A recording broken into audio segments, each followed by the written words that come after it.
Ninja Red Riding Hood.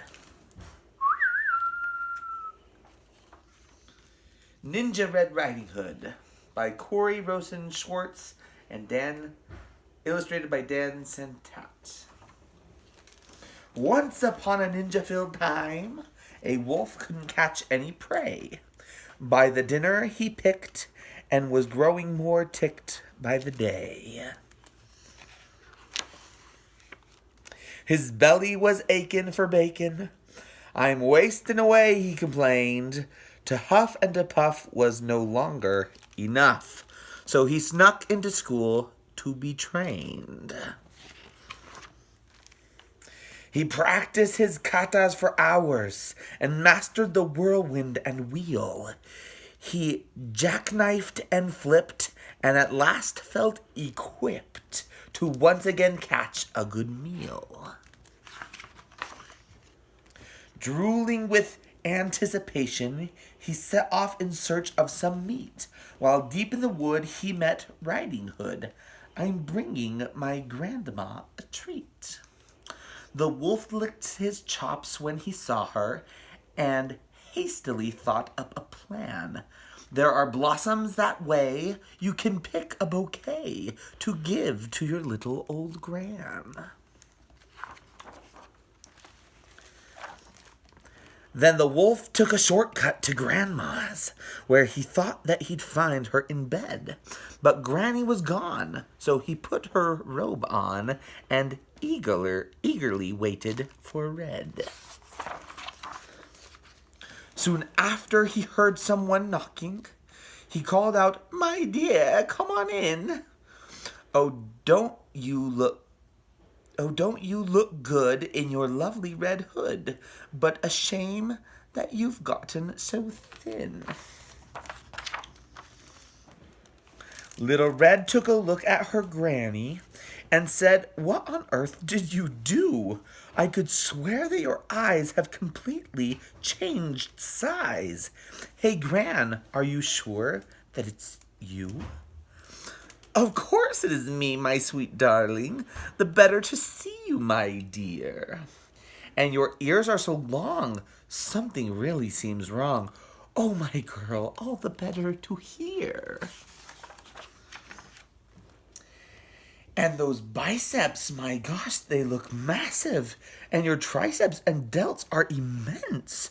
The better for hugging," her grandma said, shrugging. "Dear Red, that's just plain common sense.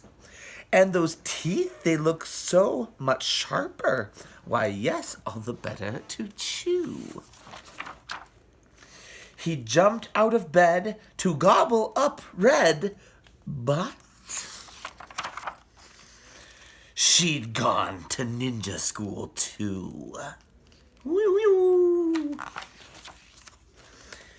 She grappled and sideswiped and twisted and escaped from his clutches unscathed. Unscratched. She attempted a lock, but he managed to block. They appeared to be evenly matched. Just then, they both heard someone chopping. A woodsman, Red thought, but instead, it was Gran in her G. She just come from Tai Chi. Don't you dare harm a hair on her head.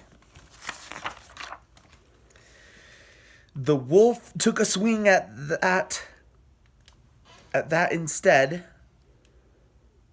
Is that? Instant, sorry. But Red deftly dodged the attack. She got a good grip, threw him over her hip, and the wolf wound up flat on his back. "I'll skedaddle," the wolf said in anguish as he struggled back up on his feet. "Just a second, you beast. You will not be released till you promise to give up red meat." Though his tummy still rumbled with hunger, the wolf faced his rival and vowed, Ninja Red, you have won. My meat days are done. Oh, Red Chan, said Gran, I'm so proud. Then Red and the wolf bowed politely, and Gran gave him half her peach pie. The wolf was a mess. He'd had way too much stress. I guess I'll give yoga a try. He enrolled at the Downward Dog Center, where his tension began to decrease. He studied with yogis, said no meat, to hoagies, no to meat hoagies, and felt at last trust truly at peace. The end.